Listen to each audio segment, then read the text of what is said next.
He's going to break it down. And up to the second updates on the condition and the status of Victor Wembanyama following last night's hard fall. Could Portland actually win this series? NBA Today starts right now.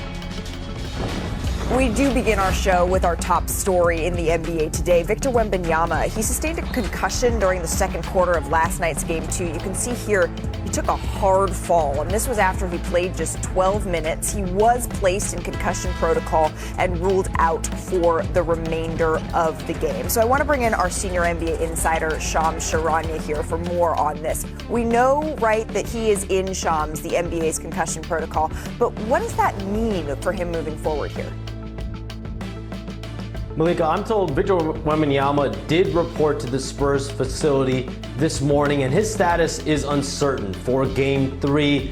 I am told that Victor Wembanyama is hopeful to travel with the team on Thursday to Portland, but he and the team won't know for sure until then. Right now, he's in the concussion protocol, and that means he cannot participate in unrestricted activities for at least 48 hours, so that would be Thursday night. But he could do some gradual light work starting tonight if his symptoms don't worsen. And last night, when Victor Wembanyama was evaluated, he was diagnosed with a concussion, so that timeline for that protocol started last night.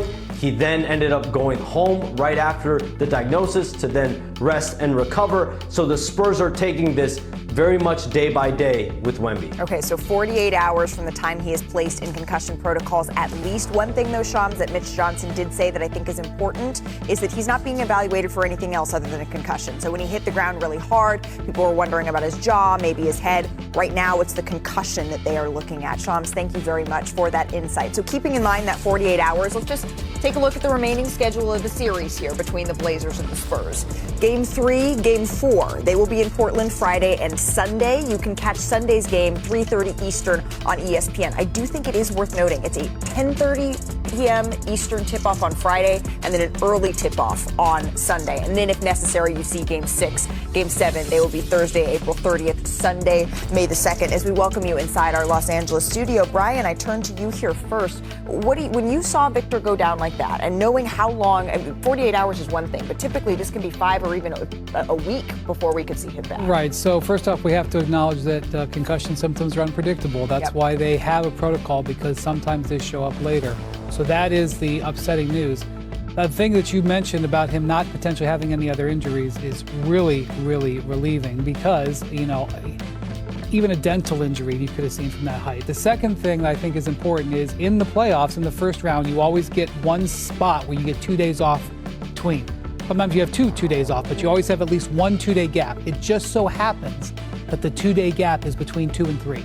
So at least the Spurs have this to go on. And while I know that this is a huge shock to the Spurs system, the fact that they do get 2 days will also help the team prepare for the game on Friday, whether he can play or not. I think that's the biggest point, is that you get 72 hours to prepare for Friday night. And certainly that lineup that they had out at the end of the game, that kind of that small ball lineup, and they had Luke Cornett out there with all the guards out there. I think that's probably, if Victor doesn't play, that's probably what we're going to more see. But it's time will tell as far as if we're going to see him on the court. Yeah, and right now, I mean, we're glad that it's certainly nothing more than a concussion, but this can be incredibly serious. So we're just hoping for the best here for Victor Wembanyama. But there was still a game, Chiney, to be played. So let's take you out to San Antonio to see how this one went down. We're going to pick this one up with under 10 minutes left in the fourth quarter here. Devin Vassell shoots, knocks down the jumper, Chiney. You're going to need more of that without Victor Wembanyama. The Spurs backcourt has to step up, and you need to see more plays like this from D. Fox as a facilitator. Luke Cornett has been absolutely incredible. I did not know he had that in his arsenal. Scoot Henderson, though, speaking of incredible, Euro steps his way inside, possibly his best stretch here as a Blazer.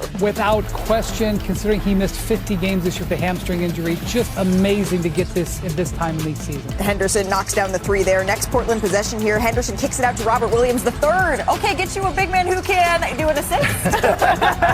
Drew Holiday have that on the bingo there card. To clean it out. How's your teammates back? 17 seconds left in the fourth. Kenny Avdia drives Oh, the the D-cell there on the gives pass. it to the Time Lord. It is worth noting that they went closed with the Time Lord over Klingon there, who you can see is hyped for his teammate there on the bench. 5.2 seconds left. The Spurs trail by 1. Vassell gets the inbound pass. He's been knocking those shots down. Good look. Just couldn't quite get it to fall.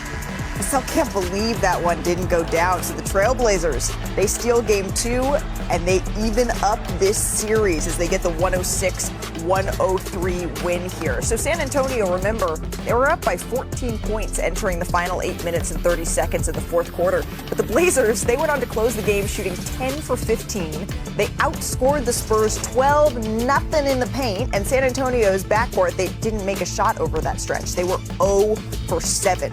So we don't know, of course, how long Wemby is going to be out for here, as Kendrick Perkins joins us for this conversation as well. Shanae, you mentioned De'Aaron Fox, him needing to step up. Perk, who do you think needs to step up here? Oh, it's De'Aaron Fox for sure. I mean, when you talk about going on the road, the one knock against the San Antonio Spurs, while a lot of people didn't pick them to win it all, is their lack of experience, right? And so you're going on the road possibly without your generational talent. You need a veteran like De'Aaron Fox, a guy that has been in this moment, to rise to the occasion and level up. They don't need him to be popular. They need him to be powerful. One of those performances that we saw when he went toe-to-toe with Steph Curry a few years ago when he was in Sacramento. That's the type of impact he has to have, especially if they don't have Wemby. And going on, because Portland is an underrated city when it comes to their fan base. It get rowdy in that arena. Oh, interesting, Perk. I was listening to you yesterday, and you were talking about the Knicks and the Hawks, and you said, oh, when you're in Atlanta in the playoffs, it's like the club. So there are a lot of underrated cities in your eyes, but I feel like it's more than just, De'Aaron Fox. It's right. The entire backcourt. Because right now they're getting big performances, not just the play-in, but also the playoffs from Deni Avdija. And then you have, obviously, Scoot Henderson showing up and having those out-of-the-character in times, right. 30-plus points. It's going to be Stephon Castle. It's going to be Devin Vassell. The whole backcourt for the Spurs have to step up. But most importantly, I really felt like they were going to eke this out. And that's why I really think that the Trailblazers stole one. Because your star player goes down, you're at home, you have one of the best fan bases excited for this moment in the playoffs, and then you just didn't have that momentum down the stretch. And you made an important stat about how they shot so well in the paint because there was no helicopter there as well. And so they have to, I guess sometimes when you know someone's not there, right. you can scheme and prepare more accordingly. Right. But I even thought that given the circumstances that they would pull this one out, they have to understand that they lost one thing that did happen had. was that Toumani Camara, who's an all-defensive player, he typically would have guarded Wembanyama down the stretch, and because he didn't have that assignment, everything adjusts. He went out to De'Aaron Fox. Sure. He didn't make the highlight, but he had 8 points in the fourth quarter. He actually had one of the most impactful games he's ever had. But freeing up Kamara from having to defend the interior to the perimeter is a significant difference. It changes things in this series. And we're talking about the backcourt, which is absolutely important when you're talking about a clutch player of the year needing to be able to carry the offensive load here. But there were stretches, we talked about how good Luke Cornett has been, Bobby. There were stretches down in that game where the Spurs, they decided to go with no center out there. And they were outscored by 7 in those minutes. So when Luke Cornett's not on the floor and Victor's not on the floor, where do you think San Antonio needs to adjust? Well, it turns into a jump shooting team. There's no points in the paint, and what you saw with Portland was they went to a more athletic center in Robert Williams, and they took Donovan Clingan out the game, and that really kind of changed the dynamics there. So I think, how do you combat that if you're the Spurs there? It's similar we saw with the Denver series. You get tired legs, you start to be a jump shooting team here, and that's something that happened. I'll say this, for Portland, I'm going to throw a number out, number 40. 40 is the number of possessions that closing unit played all season long here. Wow. And if we're going to give flowers out, I'm giving it to Tiago Splitter, their coach, who has really pushed all the right buttons, not just during the regular season, but certainly in the play-in and also in Game 2. And coaching through sort of a strange situation right now as well. Before we move on elsewhere in the Western Conference, Scoot has been the MVP of this series for the Blazers. Well, Deni Avdija had an awesome Game 1, but yesterday Deni he had no points in the fourth quarter. Scoot Henderson was a difference-making player yesterday, no doubt. Absolutely, and this has been a long time coming for Scoot, who's dealt with a lot of injuries in his career. All right, let's go to what was maybe the shocker of the night in Los Angeles. Kevin Durant, he was back. He returned for Houston, but Shanae, they still had a problem. Major. It was good, though, to see LeBron and KD going head-to-head again in the postseason, playing meaningful basketball for the first time since the 2018 finals. It was LeBron, though, who had the upper hand in this matchup. The trio of James, Marcus Smart, Luke Kennard, they scored 43 of the 54 first-half points for the Lakers on Tuesday night. And despite a 20-point first half from Durant, LA led by 3 at the break. So let's go ahead to the third here. The Lakers, they used a steady diet of the pick and roll here. LeBron, finding DeAndre Ayton for the jam. Oh, that's where the defense of the Rockets, normally that's their strong suit, but Alperen Şengün was too high and was laid on a couple of those possessions. That was the highlight of the night. The two-handed reverse. Here's James talking about that dunk.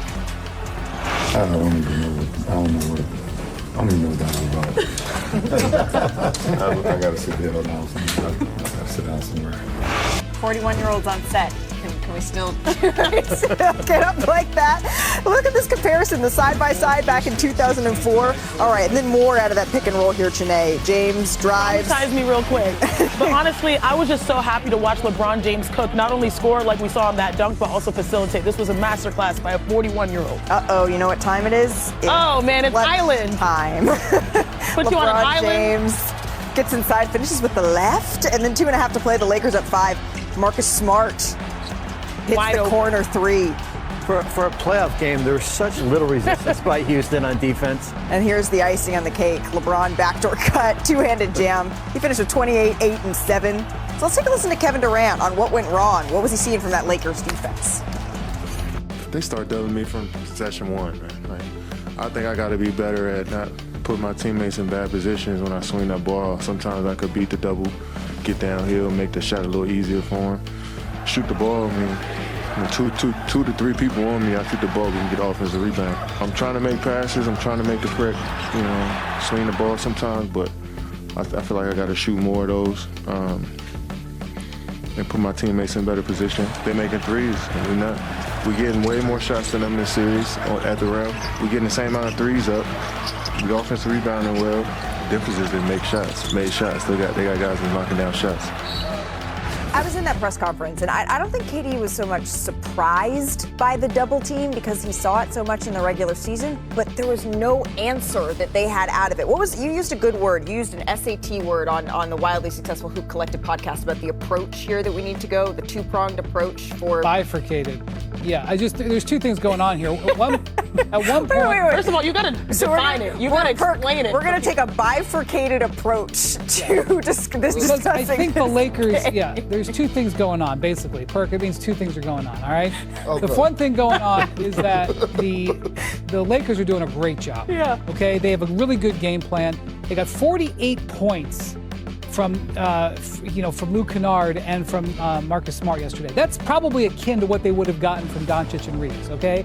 And especially, they scored 101. They got 48 from those two guys. Okay, that's pretty good. The second thing is the Rockets offensively are just an absolute disaster. Right.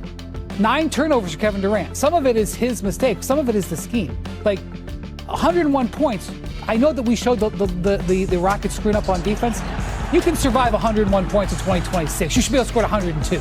They can't score anything on offense. So in that bifurcated approach, Perk, when you're looking at the Lakers side of all of this, what did they do? Because yes, of course, it was the Rockets' mistakes, but what impressed you about the game plan that they executed? Well, I mean, it's the IQ, right? And then we got to give a lot of flowers to J.J. Redick because he deserved every bit of it, right? When you talk about putting together a game plan, when you talk about empowering the role players and others to elevate their game, Jackson Hayes played the best game that I've seen him play in a long time. If you're a box score watcher, then you won't be able to see exactly or hear what I'm saying. But when you talk about doing the little things, he maxed out. That possession in the fourth quarter where he got the ball from LeBron in the pocket pass and he made the simple high IQ pass to the wing and then